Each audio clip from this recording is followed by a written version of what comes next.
Ngiyajabula kulonda uphile uphushe uphumelele upass downing. Ngiyacela ukuthi inamba isenze ngo-9 February ntambama kuphela, Monday to Friday kuphela. Ngiyacela futhi ukuthi abantu ababuka amavidiyo ngoba babuka amavidiyo into abayenza abantu bayakujabulela ukukhuluma nami. Kodwa bayihluleka ukuyeseka i-channel. Umuntu uthanga ngaba nenamba yami ilokhu engifonela nje insuku zapho uma ngifonela uyabuza yabo. Lo usho abantu abasizi kuzobuka amavidiyo sebathatha inamba bayigodle lokho bengifonela. So ngani zawethu it's unfair, yabona kanjalo. Asibheke la udaba. Ufundise lesikho sound ngiyabingelela. Ngicela ubuze la uphupha kugeza izitsha ngabe kuchaza ngiyabona. Uphuphe kugeza izitsha. She was washing or rinsing dishes. So one, ngokwesintu uma kungenzeka uphupha izitsha upha oluhlu uma uzigeza, ngoba lokho kungasho ukuthi kungenzeka ukhonjiswa ukuthi kudingeka uzihlambulule noma ke nizihlambulule niwumndeni ekhaya, ngabe nisusa amathunzi amnyama noma ke ichitho lezinhaqila yabona.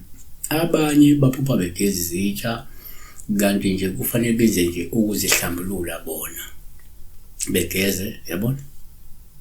Number 2, kuyenzeka futhi ngokwesintu uthotha uphupha izitsha kube upha uthathwa lokuluhle uma uzigeza ku-oluswele ukukhomba ukuthi kukhonyiswa la ukuthi kudingeka inhlambuluko okukulungisa ngabe inkulumo noma inkinga noma izingxabano zomndeni noma ke izingxabano ezabantu abangasekho ngesikhathi sendlule.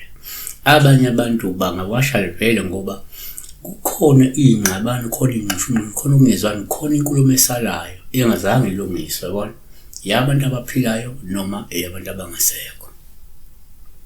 3, kwesinye isikhathi uma uphupha izitsha kuyabe upha oluhlu uma uzigeza olungakhomba ukuthi ngeze kukhonjiswa ukuthi ke iphumelele inhlambululo okukanye inhlambuluko uma kuthi ke kanye isandla kuyenza esikhathini esendlule.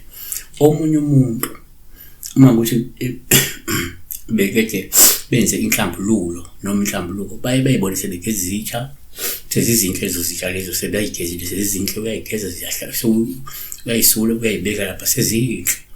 Lokho kungena njengophawu oluvela njengobufakazi bokuthi lento oyenzile ukuzihlambulula noma ukwenza inhlambuluko kuphumelele, yabona. Number 4, sikhuluma nomuntu okhonzayo. Ngokwenkolo uma ngizophupha izitsha kuba uphawu oluhle ukuthi uyigeza olungakhomba la ukuthi ngenzeka ukhonjiswa ukuthi kudingeka uphenduke, ulahle izono, usindiswe, ubuye uzingcwelise wena ube ngongcwele. Omunye umuntu lungavela ke liphawu leli. Kanti omunye lingavela ngoba usanda kusindiswa useqalile ulungisa inkambo yakhe manje, yabona. NgokaLuka 11:39 yayisithi inkosi kuye, manje kini ke baFarisi nihlambulule ngaphandle lenkezo nesitsha, kepha ngaphakathi lenu ligcwele ukuphanga nokubi. 2 Amakhosi esibili chapter 21:23 ngiyakwesula iJerusalema njengalokhu umuntu esula isitsha esesule asegumbuqele. Number 5, uma uphupha kwabanye uma uphupha izitsha kupha oluhlu uzigeza, lokho ngabe kukhombela ukuthi kungenzeka ukhona umcimbi omkhulu futhi obalekile okumele wenziwe noma kuzayo. Siyabonga.